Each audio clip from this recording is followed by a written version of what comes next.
Build your own Big Orange video library. See highlights from the thrilling 1985 SEC championship season and the magical Sugar Bowl victory over Miami. Or the highlights from the Vols' 89 11-1 SEC championship season and 1990 Cotton Bowl victory. Get these and other videos from UTV Home Video. Call toll-free 1-800-729-7043 and order today. How do you tell your kids about the history and tradition of Tennessee football? Cockrell handoff, left side, Coleman gets to the 30, 25, 20, 15, 10, 5, give him 6, touchdown, Big Orange! How do you explain the 59 upset of LSU? Hands it to Cannon. Cannon on the right side, a hole starts to open. Schaefer trips him. Wayne Grubb, Charlie Sepperton, Bill Major's trying to get the stuff him in the 1-inch line. Tennessee. It's all there on 100 Years of Volunteers from UTV Home Video. 2.5 hours of the big plays, the big games, the great players and coaches of Tennessee football. Still be the best coach like he was then because he understood football and what it took to win. 100 Years of Volunteers relives the stunning kickoff return by McEver against Alabama, Johnny Butler's famous touchdown run, and much, much more. 100 Years of Volunteers, only on Home Video.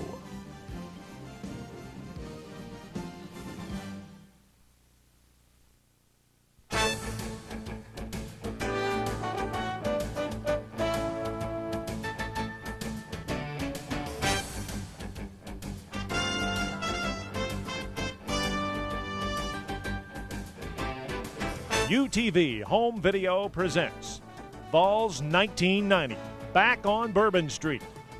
The story of Tennessee's Southeastern Conference championship team. Vols 1990, back on Bourbon Street, is brought to you by the Knoxville News Sentinel, award-winning sports coverage. Scripps Howard Cable TV, turn your TV all the way on. The Knoxville Journal, your best source for local news.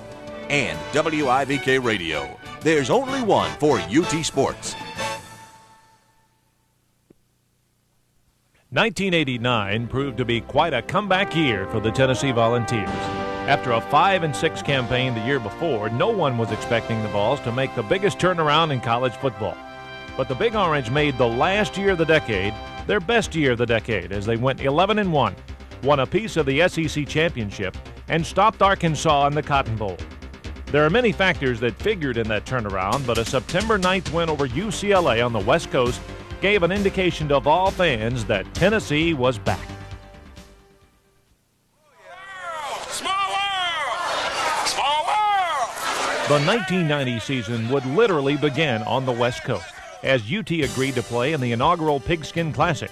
Taking the game at Anaheim was questioned as the Vols would face Colorado, a team who went 11-1 themselves the previous year and entered their Orange Bowl game with Notre Dame as the nation's #1 team. But in reality, this matchup between teams ranked in the nation's preseason top 10 only added to the excitement for the 100th season of Tennessee football, a season that was certainly the most anticipated in UT history. Tennessee caught a break going into the game. The Buffalo's vaunted eye-bone attack was to be paced by dangerous quarterback Darian Hagan, but would be without the services of tailback Eric Bieniemy that day due to a one-game suspension. That advantage showed up on Colorado's first play. Bieniemy's replacement, Mike Pritchard, fumbled, and Ernest Fields gobbled up the ball on the Buffalo 28. The first break of the game belonged to UT. But in a sign of things to come, Tennessee couldn't capitalize. 3 plays produced but 4 yards, and a field goal try by Greg Burke was blocked. And with that, the Vols got nothing. Colorado began moving the ball with its ensuing possession, driving to the Tennessee 47. But Hagan tried one pass too many, and he was introduced to Dale Carter. So were Vol fans. Carter had arrived on the UT campus less than a month before, and within 2 weeks, the junior college transfer was first-team free safety. Carter's first interception in a Vol uniform stopped the Buffalo drive, and his tackle-busting 34-yard return left the Big Orange with 1st and 10 on the Colorado 41. This time, the Volunteers cashed in. Andy Kelly and Carl Pickens connected for 21 yards and a first down on 3rd and 13. From there, Chuck Webb took over. The Vols' sophomore tailback carried on 4 straight plays. The last one a 3-yard burst that put the Big Orange on the scoreboard with a 7-0 lead. It could have gotten bigger just moments later when Hagan was intercepted by Mark Fletcher. Again, the Vols couldn't capitalize as a holding penalty negated a 14-yard run by Webb that would have left UT with a first down at the Colorado 5. Instead, Tennessee was again left with a Burke field goal opportunity from 44, and again it was blocked. The Vols' lead was 7-0 at the end of one, but the missed opportunities would come back to haunt the Big Orange later. In the meantime, the Buffaloes were getting untracked on offense, driving the ball at the suspect Tennessee defense time and time again on a 97-yard drive. Getting to the UT2, Colorado suddenly felt the Big Orange D stiffen, as 3 plays netted but 1 yard. But on 4th and goal at the 1, Buffalo fullback George Hemingway plunged into the end zone and knotted the game at 7-all. The two teams traded second quarter field goals, and the half ended just the way it started, tied. It wouldn't stay knotted at 10 for long. On Colorado's second possession of the third quarter, Pritchard redeemed himself for his earlier fumble, blasting 55 yards to put the Buffaloes in front by 7. Colorado was now taking control, thanks in large part to the Volunteers themselves. Mistake after mistake was killing Big Orange drives, and then it looked as if a special teams miscue had done them in for good. Taken at the 45-yard line of Colorado. Moving to the far sideline to the 50, down to the 45, to the 40, to the 35, to the 30, to the 25, to the 20, to the 15, to the 10, to the 5. All the way goes McLuhan, and it will be touchdown for the Buffaloes. It's over, right? Wrong. Andy Kelly, who hadn't really had a good first 3 quarters, got hot, leading the Volunteers 70 yards in just 41 seconds. Pay dirt came from 24 yards away when the junior signal caller found Alvin Harper for the score. So the Vols were within 7 and looking for a break. They got it on the ensuing kickoff. Lee Wood went into a mass of humanity and recovered this fumble at the Buffalo 19. And suddenly UT had its chance to tie. That ended 2 plays later as Kelly's pass was deflected and intercepted by Tim James. The knockout punch appeared to come just 2 plays after that. It's really over now, right? Wrong again. Kelly this time needed 1 minute and 35 seconds to negotiate 87 yards, finding Pickens for 14 and a big 6. 5.5 minutes remained, and again the Volunteers were only down 7. But if Tennessee was to get even, the Vol defense was going to have to stop Colorado. They did. The Buffaloes were forced into their first 3 plays and punt situation of the afternoon, and Kelly and company took over at the UT 26. Kelly was beginning to look like Mario Andretti at the controls as once again Tennessee was blowing down the field. This Kelly to Pickens aerial covered 29 yards and left the Big Orange with a first down at the Buffalo 17. Here the drive almost stalled. Alfred Williams' sack of the UT quarterback for an 8-yard loss and 2 short completions left the Vols with a 4th and 7 at the Colorado 12. Enter Alvin Harper. The senior wide receiver has been known to make the big catch, and none was bigger than this 8-yard reception that saved the drive. Webb is in as a running back. Handoff Webb, tries the middle. 5, 4, 3, 2, 1. Give him 6. Touchdown, Charles Webb. Tennessee trails by 1, 31-30. And now, what will be the call? The call was for the extra point team, and Burke converted to give the Vols a tie. 2:17 was left, and the Buffaloes were devoid of a passing attack. Colorado reached its own 45 and on a 4th and 8 chose to punt and accept the tie. After all, Tom Ruin's kick put the Volunteers at their own 23 with just 30 seconds to play. But in the furious pace of the 4th quarter, the Buffalo defenders were worn out, and 2 Webb runs and a crucial too many men on the field penalty left Tennessee at the Colorado 41.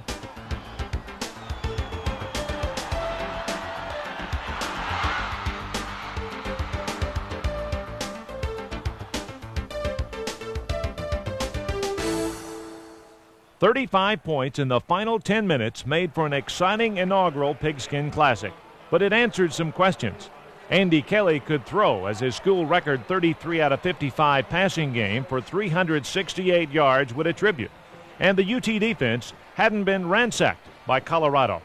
You know, when we played Colorado, I mean, we had a lot of turnovers. We was making a lot of big plays, and I felt like then we were contenders because we were making things happen. Because last year we didn't really cause no turnovers, but this year we were making turnovers and stuff. This tie would be viewed differently at season's end, as the Buffaloes would finish the year at 11-1-1 and be named by the Associated Press as national champions.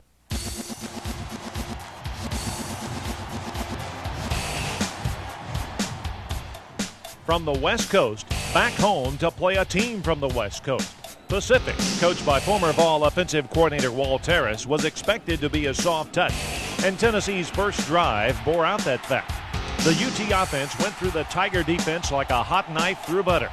Webb's 8-yard touchdown run came less than 2 minutes into the game. Handoff Webb, veers to the outside, turns it on. 5, 4, 3, 2, 1. What did he do? Touchdown, Chuck Webb!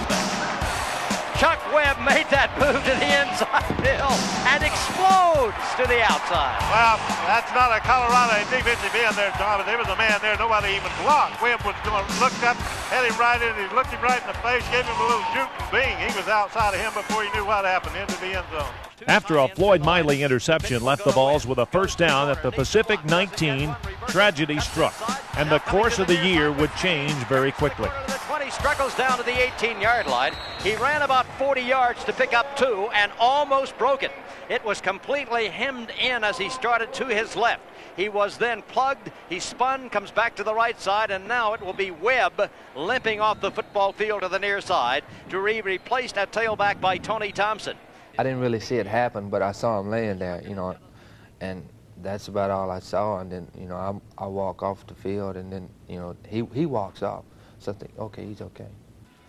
Tennessee went on to blow out Pacific 55-7, but no one in attendance was cheered up by the stellar performances of Tavio Henson and Tony Thompson. They were waiting for word early the next week on Webb's knee. The news came, and it was not good. Chuck Webb had torn his anterior cruciate ligament and would require surgery that would end his season. The Vols would be forced to defend their SEC title without their gifted tailback. And the SEC race began the next week at Mississippi State. The Bulldogs had served as the Volunteers' proverbial thorn in the side, always finding themselves in a place on the UT schedule where they could slip up on the Big Orange. They appeared to have another great shot. All eyes for this day would be riveted on senior tailback Tony Thompson. Thompson had always been a reliable backup, but now he was the Vol tailback. And the game's first drive didn't bode well for the diminutive darter. As the Vols moved inside the Maroon 10, Thompson coughed up the ball. 2 more possessions deep into Mississippi State territory produced only this Greg Burke field goal. And everyone was left wondering if this wasn't to be a dog day afternoon. They were becoming convinced when Tony James became the second player in 3 games to run back a punt on the Vols, racing 70 yards to give State a 7-3 lead. At this point, Tony Thompson had apparently seen enough. Handoff Thompson, big hole up the middle, breaks it to the 35, to the 40, to the 45, to the 50, to the 45, to the 40. He's got a blocker in front, 35-30, 25-20, 15-10, 5. What did he do? He scored for the Big Orange. Then Thompson proved Chuck Webb wasn't the only one with moves in the UT tailback corps, juking his way for an 80-yard score. The pitch will go to Thompson. Reverse is handed off, faked. It's Thompson keeping the ball to the right side. Gets free to the outside to the 25, to the 30, to the 35, to the 40, to the 45, to the 40. What a move he puts on at the 35, 30, 25, 20. 15, 10, 5, all the way. What a move. Tony Thompson, touchdown, Big Orange. Just like that, the Volunteers had gone from 4 down to 10 in front, but they weren't through. On 2nd and 9 at the State 32, Tennessee dug deep into its playbook for a favorite from another era. Here's Kelly, play action, rolling to the right side, being pursued, may run with the ball, but instead hands the ball on the left side to the 25, to the 20, to the 15, to the 10. Who's got the ball? Bernard Daphne. I completely lost it. But it's Daphne who ends with the football, and Philip Fulmer sitting to my left calling the play, turns with something, Bill, we had never seen before. And Bernard Daphne ends up with a football, and Tennessee's coaching staff is jubilant. I don't know who designed that play, but I guarantee you if that worked, I'm totally lost. I don't know. He must have given it to him on the inside handoff and brought it back and fooled everybody. I never saw it. He was an eligible handoff, I guess. To be perfectly honest, I have no idea what happened, except that Daphne, at 300 pounds, is in the end zone. Bernard Daphne realized a dream come true on the old guard around play. Doug Barrett, he came out limping like he was actually hurt. So I thought he was actually hurt at first. Then when we got to the huddle, they called a play, and I'm thinking, well, are they serious? You know, I was kind of shocked. I was ready to go, see if I could score. And I wanted to score bad because I told everybody, you know, if we ran the play in the game, I'd score. A Greg Burke 3 ended the Vol blitz, and it was 27-7 Tennessee at the half. The second half didn't produce a lot of offense. As a matter of fact, Burke's 2 third-quarter field goals would be it. But the UT defense was suddenly dominant as the Bulldogs could get nothing going in the second half. Linebacker Ernest Fields was the leader, and his interception return for a touchdown capped the scoring in the Vols' 40-7 thumping. While the defense was superb, Tony Thompson was the big star. Coming in, his ability was questioned. After the 248-yard rushing performance against State, Thompson was named SEC Back of the Week. Questions answered, it was time to go home for UTEP. David Lee's Miners from Texas El Paso had only one real hope to beat Tennessee, that the Vols would be looking to Auburn and not at them. They found out in the first quarter it would not be the case. The offense did their thing as Tony Thompson scored touchdowns on each of the Vols' first 3 possessions. The defense did their thing too and even put points on the board when Ernest Fields recovered a punt blocked by J.J. McCleskey for a score. Only 16 minutes into the contest, the Big Orange led 28-0. When it was over, almost every Tennessee player in uniform played in the 56-0 whitewashing. The UTEP game ended a 3-game stretch that led in one direction, to Auburn and the first showdown of the conference season. The previous September, Tennessee proved its power with a convincing 21-14 win over Auburn in Knoxville. But as Big Orange fans have learned, a win in Knoxville and a win at Auburn are two different things. A crowd of over 85,000 arrived early, and a national television audience viewed the biggest contest in the country intently. Here were 2 undefeated top 10 teams, and the whole world expected it to be physical. It was. Tennessee struck first, thanks to its defense.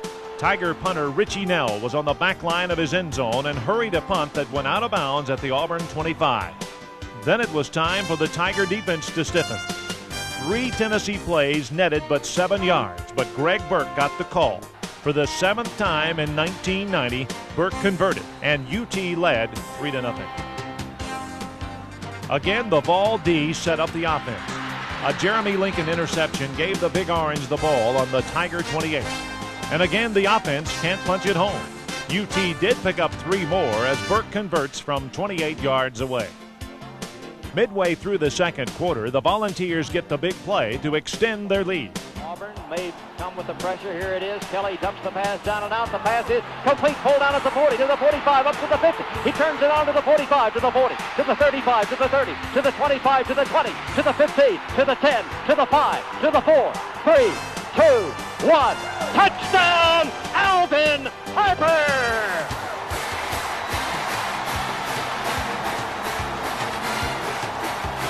Kelly throws, Harper catches and runs 82 yards, and the Volunteers lead by a score of 12-0.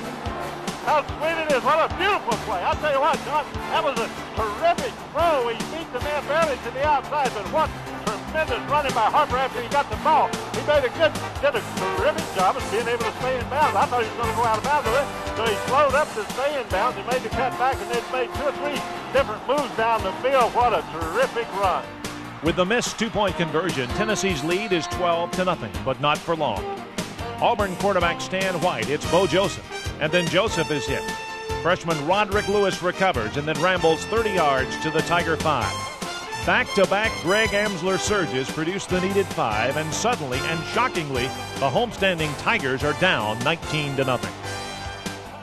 Auburn tallies a late field goal, but as the half ends, a quiet Jordan-Hare Stadium watches a confident Tennessee team leave the field up 16 with a confident feeling, but a knowledge that there is much work to be done.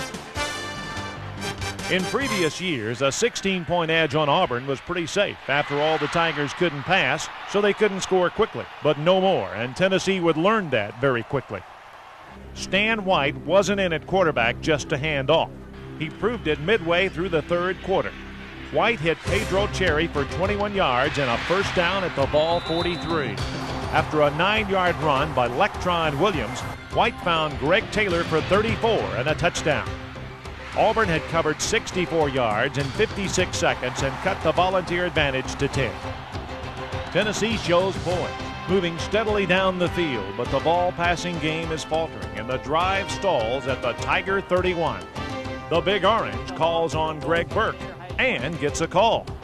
Julian gets it down. Burke gets it up. It is blocked. It is blocked. Comes rolling downfield, and it will be Auburn blocking the field goal try. There is a penalty marker down on the play. A penalty marker is down on the play.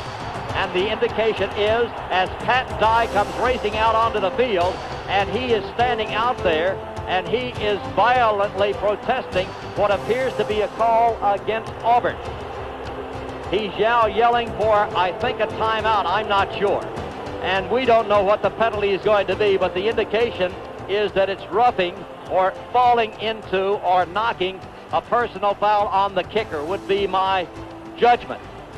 So it's first down at the Auburn 16. And as the Tigers argue the call, the Vols go for the knockout punch.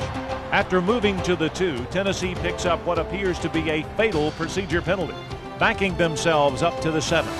But Kelly, who was struggling with his throwing, wasn't having any problem checking on. He called this short side option at the line, and Amsler took it home. Tennessee 26, Auburn 9 with 14:48 remaining. That's when Stan White really went to work, and all the breaks began to go the Tigers' way.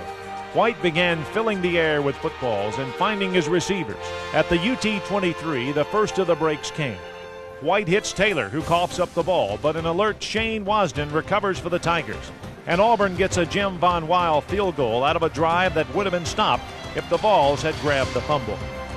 The Big Orange offense picked the wrong time to bog down, and 3 plays later, the hot-handed White got another crack. This time, the UT defense stiffened, and with 10 minutes to play, Auburn faced a 4th and 6 at the Vol 45. White wasn't intimidated. Playing with the cool of a seasoned veteran, he found the little-used Herbert Casey for 10 yards and a first down. Auburn to the line. Moving on to the Vol 13, Auburn was faced with another 4th down situation, and again they converted. Here's White rolling to the near side, looking into the end zone. Pass downfield is touchdown, Overton! Overton came back to make the catch and dances in to score.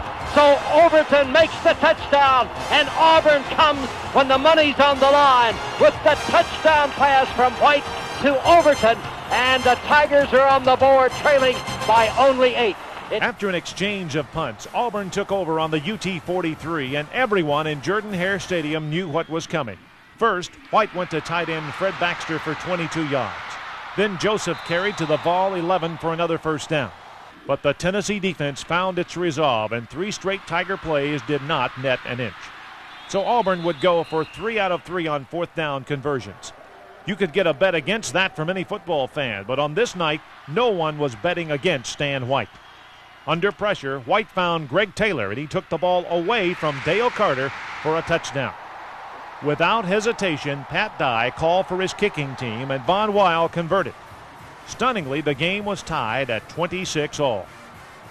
There was still 1:50 left, and Tennessee hadn't moved the ball in what seemed like hours. But in what would later become a Tennessee trademark, here came the Big Orange. Tony Thompson ran for 7.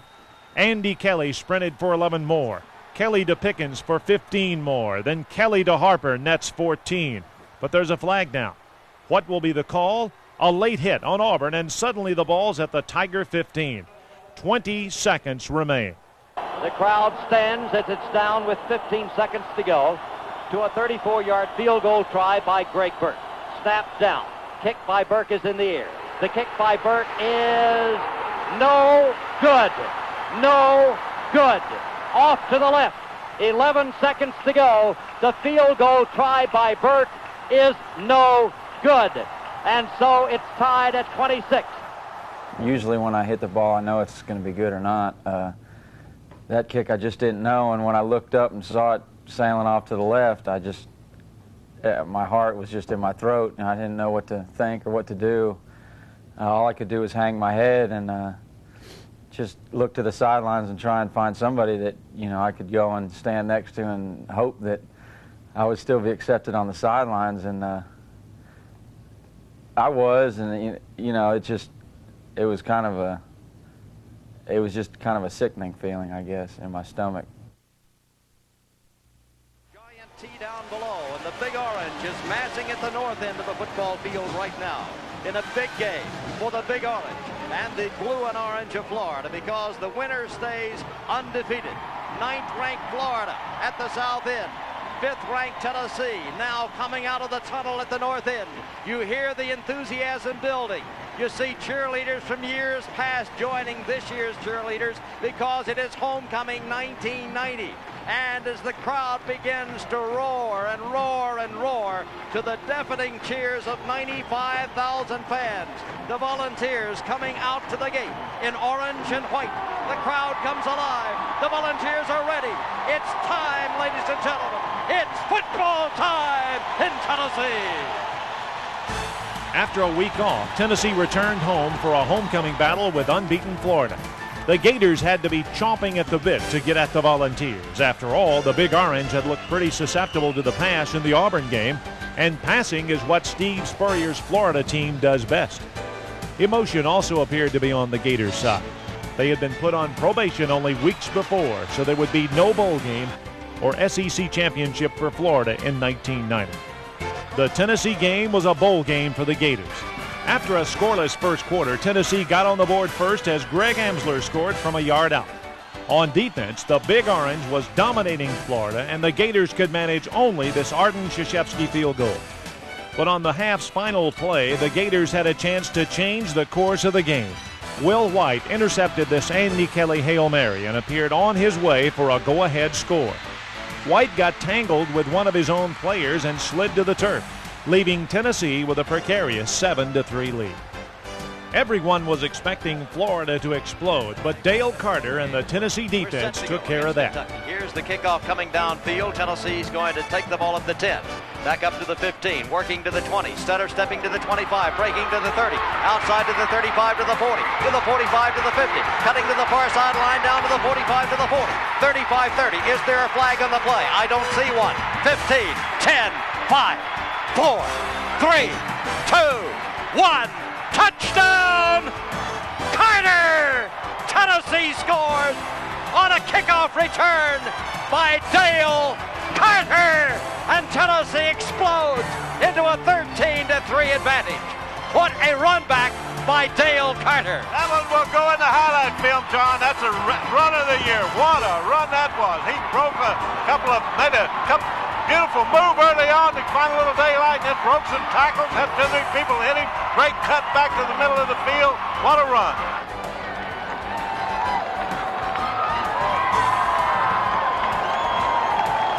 After a great kickoff return of their own, Florida moved to the ball 38, where Sean Walker caused Eric Rett to fumble, and Jeremy Lincoln recovered. From there, the Vols pieced together a 62-yard drive that Tony Thompson finished off with his 13-yard run. 21-3 Big Orange, and it would get worse. On the Vols' next possession, offensive coordinator Phil Fulmer reached deep into his playbook once again. Here's the reverse fake. A long, long pass downfield for Tennessee is going to be touchdown, Tennessee! It was thrown by Von Reeves.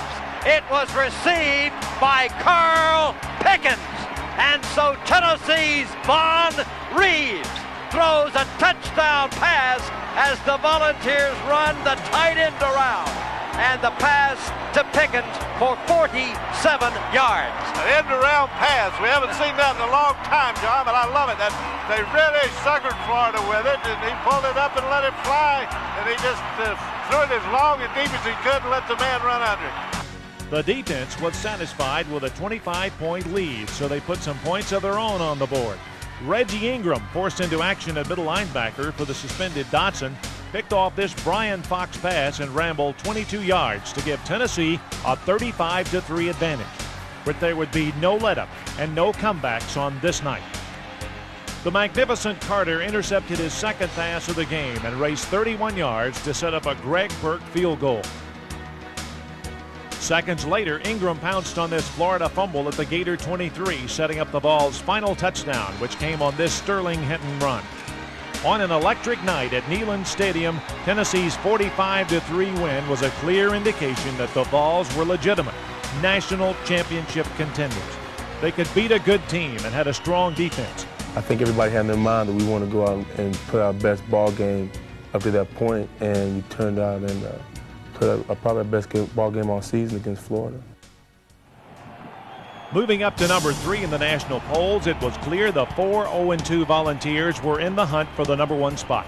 But before worrying about that, Tennessee would have to settle an old score with Alabama. The Crimson Tide arrived in Knoxville at 2-3, having seen injuries leave its team devoid of speed, but not without guts. Alabama had beaten Tennessee 4 years running, and some said number 5 would be out of the question. The game's first play gave an indication that would not be the case. UT's Dale Carter was the star from the week before, but his fumble of the opening kickoff left Bama in a position to get on the board early. A Philip Doyle miss left Tennessee fans breathing a sigh of relief, but wondering if the Alabama jinx was to continue. The Vols looked to take care of that moments later, but a drive that would be UT's deepest penetration of the day stalled at the Tide 3, and Burke was called on to give Tennessee a 3-0 lead. Alabama answered early in the second quarter. Quarterback Gary Hollingsworth used a lot of plays to rout the Vols the year before in Birmingham, but none was more effective than the Utah pass. On 3rd and 13 at the Vol 25, Hollingsworth pushed that button again, and only a great tackle by Lincoln kept Chris Anderson from the first down. So on 4th and 1, Gene Stallings calls for the field goal unit, and this time Doyle's kick was true. 3-3 was the halftime score. With a defensive style akin to old stall tactics in basketball, Alabama had taken a crowd expecting a rout and left them speechless. Now it was Hollingsworth's turn. The senior signal caller took his team 69 yards on the opening drive of the third quarter, eating up nearly 6 minutes of the clock and getting an all-important 26-yard field goal from Doyle. Alabama's 6-3 lead wasn't insurmountable, but it may have appeared that way. Tennessee was having no success against the unheralded Alabama defense, especially Kelly, who was having his worst day ever as a Vol. Late in the third quarter, Kelly was replaced by the man he replaced 1 year earlier, Sterling Hinton. Hinton would fare only a bit better, but a broken wrist on a fourth-period run would leave him out for the rest of the year. In the face of this offensive inefficiency, the Vol defense was playing brilliantly once again, and it became clear that if UT were to pull this one out, it would be up to the Big Orange D. Early in the fourth period, they made it happen. Darrell Hardy blasted Robert Jones at the Bama 33, and the Vols were alive as Walker recovered. But 3 plays produced nothing, and Johnny Majors took a chance. He sent Burke to try a 51-yarder. Julian to hold. The kick by Burke is in the air. It's angling downfield. The kick by Burke is good. Burke knocks home a tying 51-yard field goal. The Vols' chance to win came with 3:21 to go. After leaving the Tide with a 4th and 10 situation at their own 1, the Volunteer defense forced Alabama to punt. This Dale Carter return set up the UT offense at the Bama 35. Again, the Volunteers were going nowhere, advancing the ball just 2 yards. So here it was, Burke again from 50, and the results were disastrous. From the left hash mark, Martin snaps, Julian holds. Burke tries the field goal. It is blocked. It's rolling back downfield, and it's been covered by Tennessee, but Alabama's going to have the ball at the 35-yard line. Alabama hadn't moved the ball in a quarter and a half, so Stallings played it close to the belt. 2 runs netted 7 yards and wound the clock down to 4 seconds. On trotted Doyle and the 47-yard field goal attempt that could win it. Doyle may never have hit one more true as the Crimson Tide claimed a 9-6 victory, and the Vol seniors would not taste triumph against Alabama. It is said that time heals all wounds, but an Alabama loss lasts a year. Nevertheless, the week off before the Temple game couldn't have come at a better time for Andy Kelly. This warm November afternoon would belong to Kelly and Roland Poles. Kelly hit on 15 of 21 passes for 264 yards and regained his confidence. And Poles scored 3 touchdowns as the Vols ground out a solid 41-20 win over the Temple Owls to right the ship. The outcome of this one was never really in doubt, as Tony Thompson, on his way to 120 yards rushing, scored the game's first 2 touchdowns, and the Vols built their lead to as much as 28 late. After the contest, Tennessee players openly admitted they had been looking forward to the next game.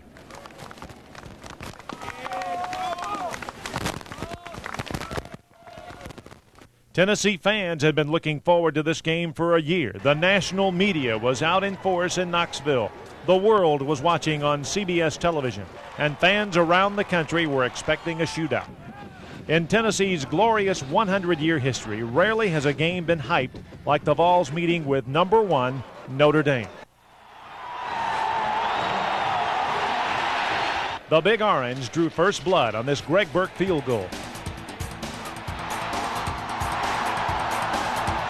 But Notre Dame answered quickly as Rick Meyer hit Rodney Culver for 59 yards and a touchdown. The half ended with the two teams trading threes. The Irish 10-6 lead was to be precarious at best as play began in the third quarter. Tennessee grabbed the lead only 1:24 into the second half as Kelly led a furious charge that left Thompson to do the honors from 10 yards out. Notre Dame regained a 4-point advantage only 24 seconds later when Ricky Waters popped a 66-yard run. Momentum seemed to have turned the Irish way, but no one bothered to tell Andy Kelly. Kelly was directing the Vol hurry-up offense with precision, and with 10 minutes left in the third period, Tennessee had taken the lead again. Kelly fakes to Amson, looking, throws the ball deep into the end zone. It is touchdown, Tennessee! Alvin Harper! Kelly threads the needle on the post route, and Alvin Harper catches the ball for the Volunteers. He had the inside on All-American Todd Light, and it was Tennessee's Alvin Harper for the touchdown catch of 32 yards, and the Volunteers lead. Tennessee's 20-17 lead looked to have evaporated late in the third quarter when Craig Henrick connected on a 23-yard field goal. But Lincoln was ruled offside, giving Notre Dame a first down at the UT3. 2 plays later, Lincoln became a hero. Hardy knocked the ball out of Culver's arms, but there was Lincoln to recover. Tennessee was backed up deep and was forced to punt from their own end zone. It was at that moment that Vol fans got to see the rocket. Raheem Ismail is Notre Dame's explosive wingback, and the Big Orange had held him in check for nearly 3 quarters. That's about all you can hope for, as Ismail's 38-yard punt return set up a Henrick tray that tied it. The Volunteers broke the deadlock almost immediately. Mixing the run and pass, Tennessee moved 55 yards and took 5 minutes off the fourth quarter. In what was to be the case all season, Burke was asked to kick a pressure-packed 45-yarder, and he answered. Vols 23, Irish 20. Now all the Big Orange had to do was hold on, but that is obviously easier said than done. A 20-yard Chapman punt left the Irish in business at the Vol 43. And 4 plays later, here's Waters for 10 yards and the go-ahead score.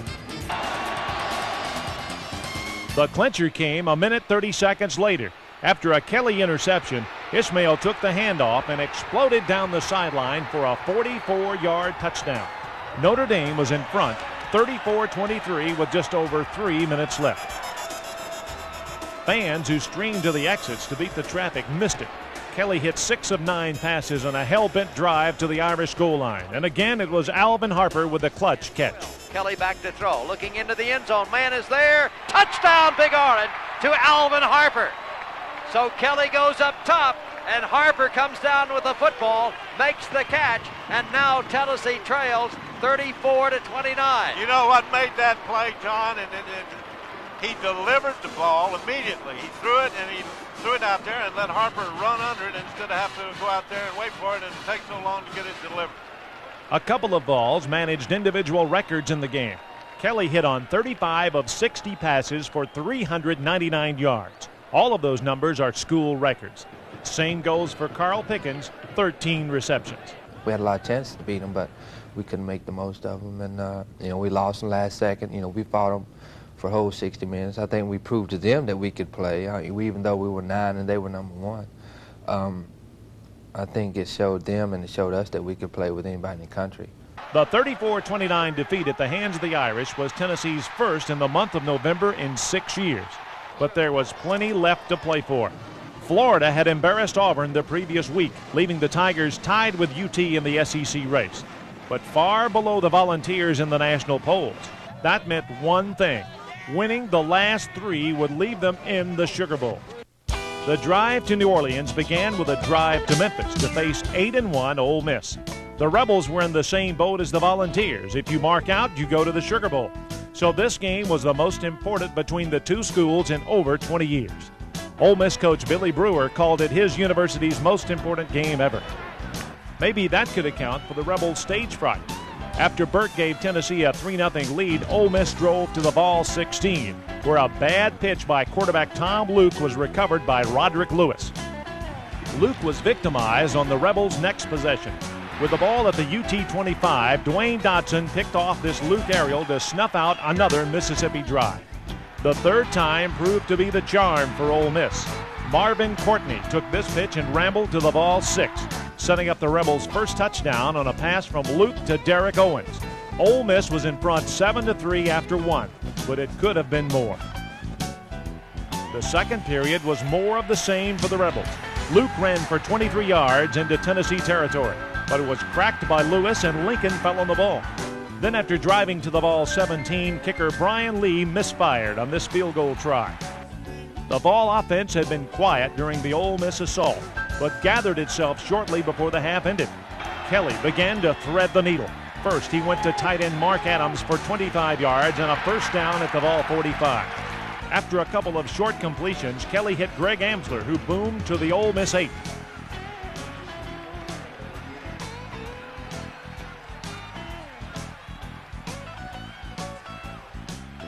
Then with 3rd and goal at the 1, Kelly and Harper hooked up to provide the Big Orange with a 10-7 halftime lead. Amazing when you consider Mississippi had driven into UT territory 5 times and scored only 7 points. The Rebel attack turned aside. Tennessee began to take over midway through the 3rd period. The Vols took nearly 8 minutes off the clock with a 14-play, 68-yard drive that culminated with Thompson's 1-yard burst. With the team in front by 10, the Volunteer defense was rested and beginning to put the clamps on the Rebel offense. Meanwhile, the Vol offense turned to Amsler, much as they had turned to William Howard against the Rebels 3 years before. The senior fullback carried 6 straight times for 36 yards, moving Tennessee into position for another Burke field goal. Up 20-7 with only 3:52 left, most Big Orange fans thought it was over. Russ Shows didn't think so. The Rebels' backup quarterback started throwing the ball all over the place and finding receivers open. With 1:54 left, this Shows to Owens completion went for 29 yards and a touchdown. Ole Miss was within 7, and the almost automatic extra point would make it 6. But 2 Vol backups made this conversion try anything but normal. Ryan Patterson blocked the kick, and Floyd Miley scooped it up. Almost running out of gas along the way, Miley made it 97 yards to the other end zone, writing his name in the Tennessee record books as the first UT player to score 2 points by returning a blocked extra point. That sealed it. The Big Orange had beaten the Rebels 22-13. 1 traditional rival down and 2 to go. Winners have to find a way to win. And there are a lot of winners out there tonight. So let's be proud of our victory. Yeah, baby. It was a tough one against a darn good football team. You had a week's rest. You guys took it up. You bounced back. Now, you got 1 more step. Don't worry about 2 steps. You got 1 more big step this week. You know how the Wildcats play you. Tennessee's got to be tough in the stretch because we got them all wanting us. Tennessee was a 28-point favorite to beat Kentucky and keep the beer barrel the next week. But it's obvious odds makers don't know much about this series. It was going to be a struggle.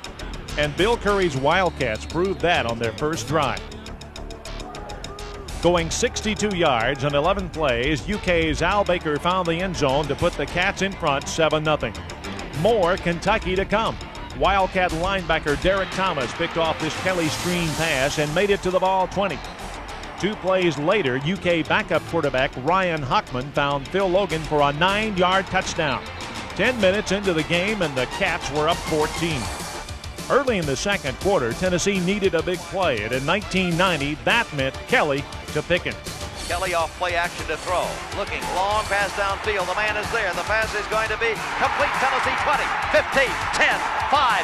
Give him 6. Carl Pickens goes 71 scoring yards. And Tennessee showed its speed as it was Kelly unlivering his arm and rifling it downfield to Carl Pickens, who dances home the final 20 as he ran off and left Willis 71 yards on the home run. Kentucky wasn't impressed. Moving to the ball 22, the drive stalled, but at 4 and 6, the Wildcats felt they had nothing to lose. So a fake field goal was the call, and it worked. Steve Phillips to Rodney Jackson, and the Cats were back in front by 14. Tennessee was in dire need of a break and got it shortly before the first half ended. Mark Moore pounced on a Mike Thomas fumble at the UK 12, setting up this Kelly to Harper scoring strike. For the second week in a row, the Big Orange was lucky to be where they were at the half, and they needed to get off to a good start in the second half. Enter Dale Carter. 20, 25, 30, 35, 40, 45, 50. He's down to the 45. One man to beat. Stiff arm him. He's at the 30. He's at the 25. He's at the 20, but he stepped out of bounds. Maybe did he? Yes. But Tennessee has excellent field position at the Kentucky 30-yard line as Dale Carter returns the opening kickoff and electrifies the crowd, much as he did against Florida earlier this year. It's Dale Carter, 68 yards. Tennessee first down. He's an exciting guy, John. I tell you, you never know what he's going to do. He sits back there a lot of times. Sometimes you think he stays a little bit too slow coming out there with it, but he really brought that one back. Now let's see if the offense can push it in. Kelly had no problem from there, hitting Pickens with a tying score from 12 yards away. Then came Moore Carter, taking this Bill Hawk punt and going 31 yards to the Wildcat 47. The balls moved to the 22 when a 3rd and 7 came up. A good time to go to Harper if you're Andy Kelly, but Harper was hurt. So Kelly went to his replacement, Anthony Morgan, for 6, and the Vols had the lead. It became 35-21 shortly thereafter. Carter, obviously seeking All-American honors, picked off this Hockman aerial on his way to a 24-yard touchdown. Hockman throwing across the middle, and it's intercepted. Tennessee 40, 35-30, 25-20, 15-10, 5, 4, 3, 2, 1. Touchdown, Dale Carter! Tennessee's Carter, 41 yards, and Bill Dale Carter brings this team, brings this crowd to life. I think he's made the difference. He did it in the Florida game. He came back here in the second half, and his kickoff return kind of changed the tempo and picked Tennessee's team up, I think. Now, after a 21-point barrage, one would think that the young Cats were finished. Instead, they closed with a rush. Midway through the fourth period, Hockman guided Kentucky 55 yards into the end zone via this pass to Logan. UT led 35-28. This was the moment of truth. The Sugar Bowl was there, and now the Vol offense had to get it done. And the white-hot Kelly was the man. He hit Pickens 4 times in leading Tennessee to the UK 25. Then Kelly looked to throw again. 2 wideouts left, 2 right. Kelly to throw. Pass down and out. Caught by Pickens. He battles for a first down. He frees himself at the 15. He's at the 10. He's at the 5. He is into the end zone. Touchdown, Carl Pickens. A big, big play. Kelly's 5th touchdown set a school record and finished off Tennessee's 42-28 win over Kentucky. One more note, with his 79 yards on the ground, Tony Thompson had become only the 4th back in Vol history to gain over 1,000 yards in a season. This is Coach Major's 100th win at Tennessee. He's only the second man to ever do this. He's a great coach and a person I remember all my life. And to Coach Majors, we're giving the game ball for this game. That having been said, now it was on to Nashville and the last piece of unfinished business. Vanderbilt limped into its season finale with Tennessee at 1-9 and had only pride to play for. But news leaked out of the Music City late in the week that Coach Watson Brown's job was on the line, and by game time, the Commodores were sky high. The first half would be a back-and-forth affair. Like Kentucky the previous week, Vandy scored first. This Corey Harris 5-yard run gave the Doors a 7-0 lead. Tennessee got even midway through the first period when Thompson swept in for the touchdown. Vanderbilt came right back, marching 80 yards to score. Marcus Wilson does the honors from a yard out. 14-7 Vandy. Now it's the Big Orange turn, driving 68 yards to the Commodore 14. It's 3rd and goal. Kelly back to throw across the middle into the end zone. Touchdown, Tennessee on a deflection. Alvin Harper scores for the Big Orange. His 8th TD of the year. Jeff Owen broke the tie with a 38-yard field goal just before the half ended, and with a 17-14 advantage, Vanderbilt led Tennessee at the intermission for the 4th year in a row. And for the 4th year in a row, Vanderbilt ended up losing to Tennessee. First, Thompson scored on this 12-yard run early in the period to give the Vols a lead they would never relinquish. After another Owen tray cut the deficit to 21-20, the end came rather suddenly for the Commodores. First, Thompson scored on an 11-yard gallop. Following a Vandy fumble, Kelly went to Pickens for a 20-yard touchdown pass. A double unsportsmanlike conduct penalty gave Tennessee its next possession on the Vandy 15, and Thompson's 13-yard dash to the end zone marked his 4th touchdown of the game and gave him 236 yards rushing. The final UT touchdown was a sweet one for Dwayne Dotson. Hailing from nearby Hendersonville, Dotson's 27-yard interception return for a touchdown capped off the scoring. The celebration began. 8-2 Tennessee had won the game 49-20, and thanks to an Alabama win over Auburn, they had captured their 2nd consecutive SEC title. The Sugar Bowl awaited. You're going to get us a ring? Yes, sir. And things. You're going to do that? We're going to head to New Orleans? Yes, sir. There's a song and a great play, Damn Yankees, and the theme of it is you gotta have heart. You gotta have heart. Yeah. All we need is heart. You guys have got heart. Yes, sir. You guys have wrapped it up. Yes, sir. You're just a bunch of winners. Yes, sir. And you're champions. First time in 50 years, strike there.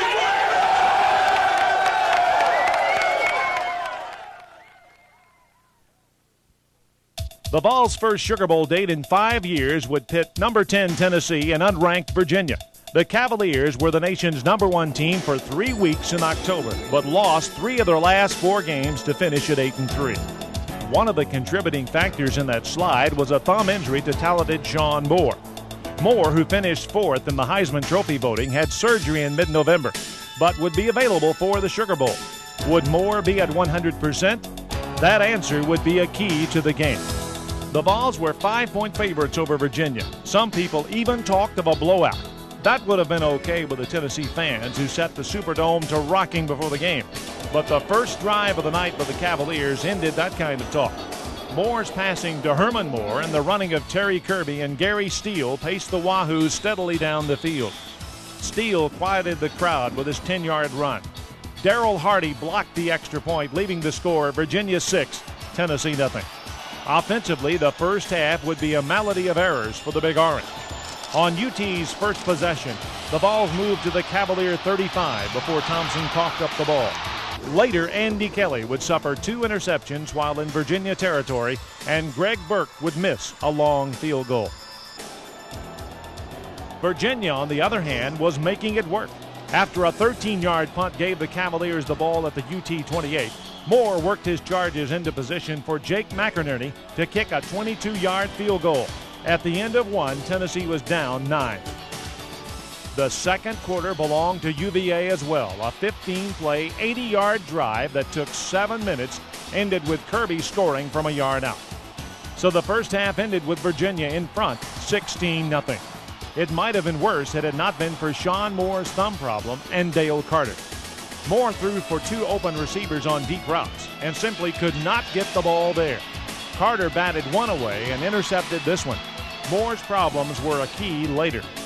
No team this year had held the ball scoreless in the half until the Sugar Bowl. So the Big Orange went to work on their first possession of the second half to make certain it didn't happen again.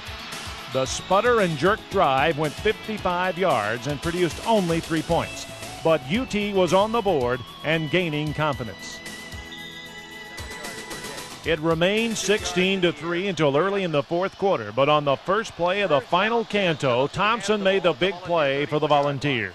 Kelly gives to Thompson, skirts to the outside, darts back to the inside, breaks free, has the ball to the 35, to the 40, spins free to the 45, to the 50, to the 45, to the 40, to the 35, all the way down to the 30-yard line before he's finally tackled by Jason Wallace. But that, Bill Anderson, was a run of beauty. It really was. Thompson did a tremendous job, Johnny. He got the corner there, made the corner cut pretty clean. They got some good blocking there, but after that, it was just all on his own. He did an outstanding job running.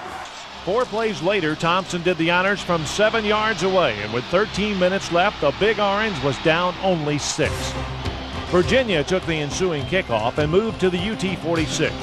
There, the drive stalled, and the Cavaliers were forced to punt.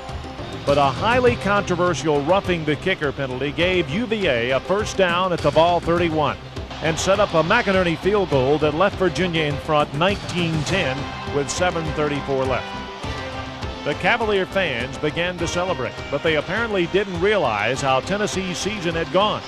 Last-second comebacks were the best part of Andy Kelly's act. 80 yards away, no problem. Kelly to Vince Moore for 12. Kelly to Amsler for 15.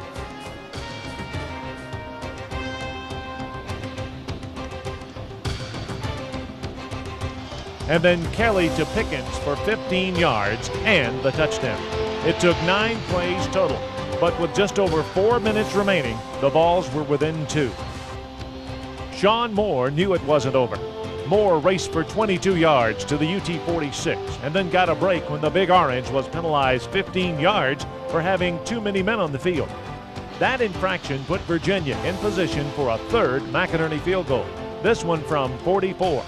So a field goal wouldn't win it, but a touchdown would. Yet with 2:31 to play, the Vols had a chance. After picking up a first down at their own 33, Kelly found Pickens for 8 yards. Then Andy looked up Carl again. This completion covered 22. 1st and 10 at the Virginia 45. After an incompletion, Thompson gained 5 to the 40, and the Big Orange was facing a crucial third down situation. Tennessee lines up with Amsler as the tailback. Virginia spelling the run would be my guess. Kelly audibles at the line. Virginia stays in the 4-man line. Amsler for the first down. He's got it and more as he pounds down to the 17-yard line. This is Kelly faking the draw on play action. Throwing the ball, it's complete. Pulled down by Tennessee at the 5-yard line. Struggling, this will be Harper. He is buried as he gets to the 4. It was Alvin Harper who makes the catch, and Tennessee sees the clock stop with 40 seconds to go in a 5-point game. Tennessee lines it up with Amsler in there as the running back. Kelly is the quarterback. Amsler with the ball, right side, pounding his way down to the 1-yard line. Tennessee has it at the 1, and the Volunteers use the final timeout. Tennessee to the line of scrimmage. They go into a power I set. The tailback is Thompson. The quarterback is Kelly. The score 22-17. The dive, touchdown! Big Orange in the Superdome. Tony Thompson dives into the end zone, and the captain scores the go-ahead touchdown. The Volunteers lead 23-22 with 31 seconds left to go as McRae and Myslinski bury the defenders, and sailing in, catapulting home for a 1-point lead is Tennessee's Tony Thompson. Virginia had but 31 seconds and was forced to lift the sore-thumbed Moore. Matt Blunden had no luck as a replacement. After missing on his first drive, London was sacked by Chris Mims. Out of timeouts, London had one last chance. 7 seconds to go. The score 23-22, Tennessee leading Virginia. Matt Blunden fading to throw. Blunden, long pass downfield. This one's going to be intercepted. Tennessee's Carter to the 30, to the 35, to the 40, to the 45, to the 50, to the 45, to the 40. Cuts to the outside to the 30. Will be caught from behind and ranged down. But this football game is history. And Dale Carter puts the exclamation point at the end as Tennessee comes from behind and wins this football game by a score of 23-22. And Tennessee is the Southeastern Conference champion, the U.S. F&G Sugar Bowl champion. It was not easy, but Tennessee stayed in the football game and winning it with the offensive line taking charge in the fourth quarter. Kelly hit on 24 of 35 passes for 273 yards. For his efforts, Kelly was named the game's MVP. Tony Thompson wasn't far behind, rushing for 151 yards and 2 scores. It was an incredible end for the Vol captain. The Vols finished 9-2-2 and ranked number 8 in the nation, even with the great finish to the 100th year of volunteer football. But Tennessee fans already have questions about next year. How about a repeat as SEC champs? Well, it's possible.